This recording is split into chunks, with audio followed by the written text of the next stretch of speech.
The sun had barely risen over the cracked sidewalks of Eastonville, a town split by more than just railroad tracks. One side wore polished suits and Italian leather. The other carried grease-stained coveralls and callous hands. In a small corner garage that smelled of motor oil, rust, and dreams deferred, Devin Cole wiped his hands on a rag older than his patience. The 98 Aston Martin before him coughed smoke like a dying dragon, its once proud engine reduced to sputtering rebellion. Devin squinted at the wires as the sky lightened above the sagging roof. Another day, another rich man's toy dying in a poor man's hands. He didn't complain.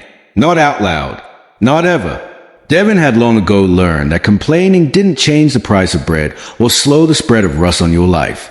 He had something few did in Eastonville, a reputation. Not for flash, not for charm, though the smooth baritone of his voice and the quiet power in his shoulders caught more than a few eyes. No, Devin was known because he could hit engines the way pianists hear keys. He didn't just fix machines, he understood them. The morning hum turned to noise as cars rushed past, oblivious to the man who was saving another rich legacy car from extinction. That was when it happened. The screech, the bang, and the silence that followed, like the world had inhaled and forgotten how to exhale. A silver Koenigsegg, sleek and arrogant, now sat sideways across the intersection in front of Devin's garage. Hood steaming, the passenger door ajar. Out of the smoke stepped a woman in heels too sharp for Eastonville dust, sunglasses as cold as a tone. Devin didn't move. He watched her, this woman who looked like she belonged on magazine covers, not broken roads. She scowled at the car, then at her phone. No signal. Of course. She looked around and saw the sign, Devin's Repair and Resurrect. Her eyes rolled, but her feet, as elegant as they were begrudging, brought her to the garage door. "Do you know what that is?" she asked, jerking a thumb over her shoulder at the crumpled Koenigsegg. Devin didn't blink. "I know it ain't going anywhere right now." She raised an eyebrow. "That car costs more than this whole building." He nodded. "Then it's a shame it can't drive." That made her laugh, a sharp, unexpected sound that startled even her. "You're funny. What's your name?" "Grease Man." "Devin." She pushed her sunglasses to the top of her head, revealing eyes like cut amber, calculating, bored, curious. "I'm Victoria Lanford, CEO of Lanford Dynamics. Maybe you've heard of it." He hadn't, or maybe he had and didn't care. "Can't say I have." "Of course not," she said with a smirk. "Listen, Devin, you fix that engine, I'll marry you." She laughed, clearly amused at the ridiculousness of her own joke. Devin didn't laugh. He just looked at the car, then back at her. "You want it fixed or flirted with?" That stopped her smile. Something flickered behind her eyes. Intrigue? Annoyance? It didn't matter. She tossed the keys to him. "Good luck. No one's been able to fix it in weeks. Not even at the manufacturer's lab. I just drove it out of frustration." As she turned to walk away, Devin caught the keys midair and looked down at the ignition fob like it was a challenge carved in steel. He didn't know who she was, but something in the way she dismissed him, the way the world like hers always dismissed his. He was going to fix that engine, and not because of the joke she made. He wasn't chasing a CEO's hand. He was chasing the silence that comes when a machine finally purrs right. Hours melted. Sweat pooled beneath his shirt. Wires were stripped, sensors replaced, modules relined. He worked with the patience of someone who'd fix things no one believed in, including himself. When Victoria returned, dressed in something even more expensive and less practical, she found the Koenigsegg idling softly like a lullaby. Her mouth parted. "No, you didn't." Devin handed her the keys. "Take it for a spin." She stared at him, then slid behind the wheel. One tone of the ignition. The growl returned, low, smooth, perfect. She took off down the road, turned at the light, and didn't come back for 25 minutes. When she did, she parked and stepped out slower than before, her expression unreadable. "You fixed it. You said you'd marry me," Devin said, not as a question, not as a joke, just as a fact. Victoria looked at him like she was seeing something she'd never expected. "That was a joke." "Engines don't care about jokes," Devin said. "They care about truth and precision." She almost smiled. "Almost. What else can you fix?" Things worth fixing. She didn't answer, but she didn't leave either. Instead, she sat on the hood of the Koenigsegg and said, "I've got a dinner meeting. Cancel it." "With who?" "You." And that was how it began. Not with flowers, not with flirtation, but with the sound of an engine breathing again. What Devon didn't know then, what no one could know, was that fixing that engine wouldn't just put him on the radar of Victoria Lanford. It would put him on the hit list of people who had built empires on her failure. People who would rather see her dead than happy. People who watched everything, including him. Devon didn't sleep that night. Not because of nerves, not because of excitement, but because for the first time in a long time, something had shifted. A moment, casual on the surface, had opened a crack into another world. A world he'd never imagined walking into, not even in daydreams dulled by diesel fumes and bills unpaid. He stood in the garage doorway long after closing time, arms crossed, the Koenigsegg still parked beneath the flickering streetlight. Victoria hadn't taken it. She'd left it with him, deliberately, silently, and she hadn't come alone to dinner. She brought questions, stories, and then she brought a warning. "You'll get offers now," she had said, cutting her steak with surgeon precision at the upscale bistro in Midtown. "Investors will want you. Rivals will fear you. Mechanics don't fix that kind of engine without drawing eyes. I didn't think anyone could." Devon hadn't touched his food. He didn't fit in here. The walls had whispers in them, the kind that watched and remembered who belonged. "I don't want anything from anyone," he'd said. Victoria had leaned back, sipping her wine like it was blood. "Then you're already a threat." It didn't make sense until later. Until the knocks on the garage door came too early, too polite. Until the man in a blazer too clean for Eastonville leaned into the doorway like he owned the space, smiling like a razor. "Mr. Cole," he said, "name's Malcolm. Heard you're something of a miracle worker." Devon didn't answer. He kept wiping down a wrench that didn't need wiping. Malcolm looked around like he was cataloging inventory. "Ms. Lanford tells me you're special. People like me take notice of that. I'm in acquisition. We'd like to make you an offer. Facility, staff, whatever you need. Set up shop in the city. Leave this place behind." "I'm fine where I am." "That's unfortunate," Malcolm said, his smile never faltering. "Because people who stay where they are usually get buried there." Devon stared at him, silent, steel. Malcolm's grin grew thinner. "Have a good day, Mr. Cole." That night, the tires of a black SUV crunched gravel behind the garage. At 3 a.m., Devon didn't call the police. He didn't own a gun. He just stood quietly in the dark, holding a crowbar, and waited until the engine faded away into the night. Victoria called him the next morning. She wasn't surprised. "I told you they'd come," she said. "Fixing that car was never about the engine. It was a test. I wanted to know if you could do what they swore was impossible." Devon was quiet. She exhaled. "I needed to know if I could trust someone. I didn't expect to find that in you." "You don't know me." "No," she said, "but I want to." What followed wasn't romance. Not yet. It was war disguised as partnership. Victoria returned to Eastonville more often. Her driver sat outside, uncomfortable and silent, while she paced the garage, throwing ideas at Devon like sparks, designs, prototypes, dreams wrapped in danger. Her company was bleeding. Sabotage from the inside.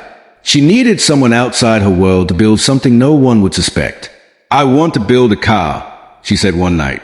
"Not just a car. A prototype. Off books. Untraceable. You'll design the engine. I'll fund it." "Why?" Devon asked. "Because I need something they can't steal." The work began in shadows. They moved parts through back doors, wrote code on disconnected laptops, and tested engines beneath the cover of midnight. Victoria brought blueprints hidden in photo frames. Devon brought tools older than most engineers. They didn't speak of marriage or of feelings, but tension brewed like thunder, always close, never striking. And then, one day, it did. It was raining. She stood soaked in the garage doorway, hair stuck to her face, eyes red. Devon didn't ask what was wrong. He just handed her a towel. She took it, stared at him, and said, "They are trying to force me out." Who? My board, my family, the ones who smiled when my father died and shook my hand when they stabbed my back. Devin didn't say much.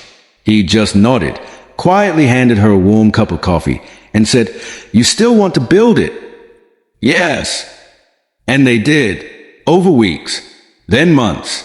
Slowly, the machine came alive, a sleek black chassis with lines like sculpture and a voice that growled like thunder muffled in silk. Devin named it Amani, Swahili for peace. Victoria didn't ask why. She just smiled when she heard it roar. But the world doesn't let beautiful things stay hidden for long. The leak came from inside, one of her own. Suddenly, photographs surfaced. Schematics. Rumors of a rogue vehicle being built in the shadows by a woman out of control and a mechanic with no past. Media spun it into scandal. Her investors pulled out. Her board called an emergency vote. And Victoria vanished. 3 days. No calls. No texts. Devin kept working. He didn't know why. Just that it had to be finished. Because if he stopped, it would mean she lost. And if she lost, everything she'd fought for, the empire she tried to shield from vultures, would be gone. The night she returned, her dress was torn, her shoes gone. She had walked miles, alone, her face streaked with dirt and mascara. Devin said nothing. He opened the garage door, and the car was waiting. She looked at it, then at him. "It's finished." He nodded. She smiled through blooded lips. "Then drive it." Devin blinked. "What?" "Drive it. For me. There's a race. Underground. High stakes. Winner takes more than money. They take silence. Protection. If we win, they erase the records. They back off. If we lose." She didn't finish. She didn't need to. Devin gripped the keys. And that's when the garage exploded. Wood and glass tore apart in seconds. Heat surged like a scream.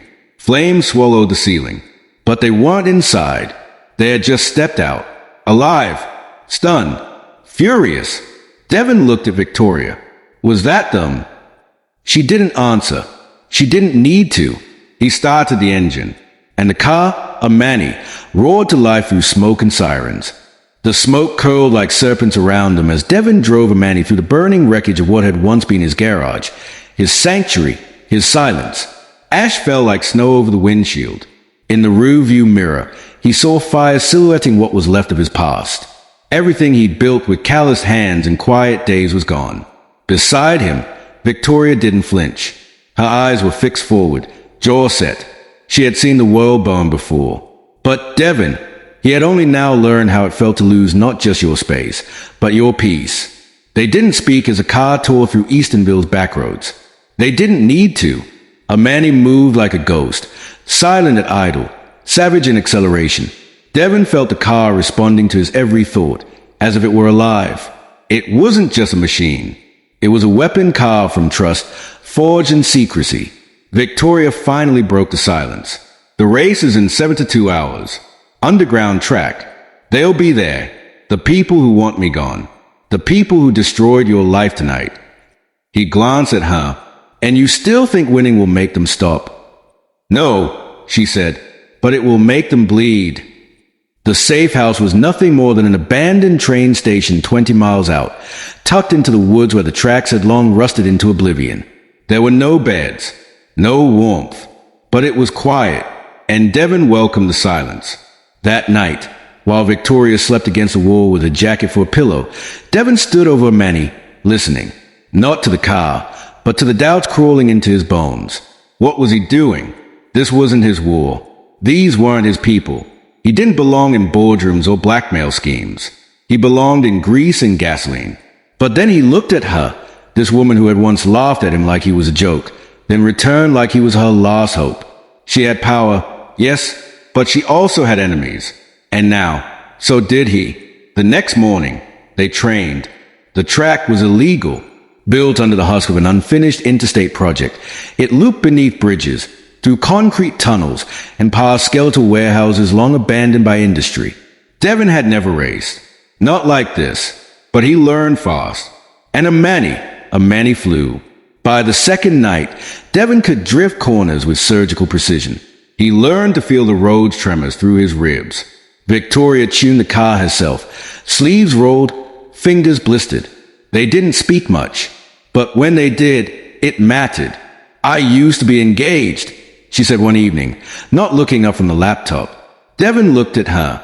"What happened?" "He chose my company over me." "That's loyalty in reverse." She smiled faintly. "It taught me not to trust anyone. Until now." He didn't answer, because answering would make it real. The day of the race arrived like a funeral parade. Clouds hung low. The air was thick with rain that refused to fall. The track was alive with noise, roaring engines, cheering criminals, syndicate sponsors flashing silver rings and darker threats. This wasn't a street race. It was a ritual. And Devon, he was the outsider who wasn't supposed to be here. They were assigned the last slot. Final lap. The executioner's row, as one masked racer sneered. They put the amateurs there. Easier to collect the bodies after. Devon didn't blink. He just climbed into the cockpit. Victoria leaned in, resting her palm on his chest. "Drive like this is the only time you'll ever live." He met her eyes. "Is it?" Her voice lowered. "Depends if you win." The signal fired. Engine screamed like beast caged too long. Devon launched forward, a Manny snarling with restrained fury. The tunnel swallowed them. Lights flickered overhead like strobe lightning. He weaved past two racers before the first curve, feeling the wheels bite the wet concrete. But they weren't racing fairly. One car clipped his rear axle with a sharp jolt, on purpose. Another tried to blind him with a burst of illegal lead flare. Devon didn't flinch. He'd worked on wrecks uglier than this. He knew how cars died and how they survived. On lap 2, one of the syndicate's champions tried to box him into a corner. Devon slammed into the wall with a calculated scrape, grinding sparks, then countered with a move so tight it sent the other driver spinning off the track. The crowd howled, some in rage, others in shock. Victoria's voice cracked through his earpiece. "You're halfway. They are panicking. The front car, number 9, is their chosen winner. You have to beat him."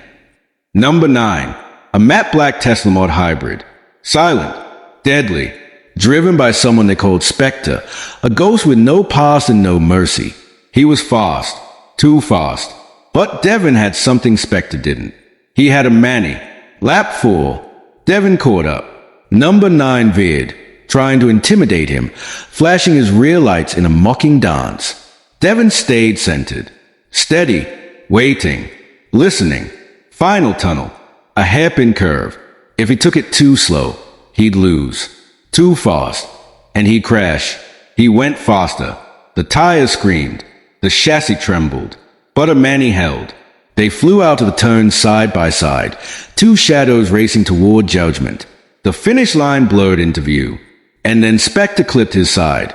Deliberate, hard, trying to send him into the concrete. But Devon anticipated it. He pulled a move he'd never practiced, one born from instinct and desperation, a corkscrew turn into a counter-arc drift that flung him forward, past Spectre by inches. He crossed the finish line. First, silence fell. Then chaos. Spectre crashed into a pile of crates. The crowd erupted. Victoria was already running. She threw herself into his arms, tears streaking through makeup she hadn't worn in days. "You did it," she whispered. "You actually did it." But Devon wasn't listening to the crowd. He was watching the faces around them. Syndicate men, expressionless. A man in a gray suit making a call. A woman with a snake tattoo nodding toward Victoria. They hadn't lost. They had just learned who to fear now.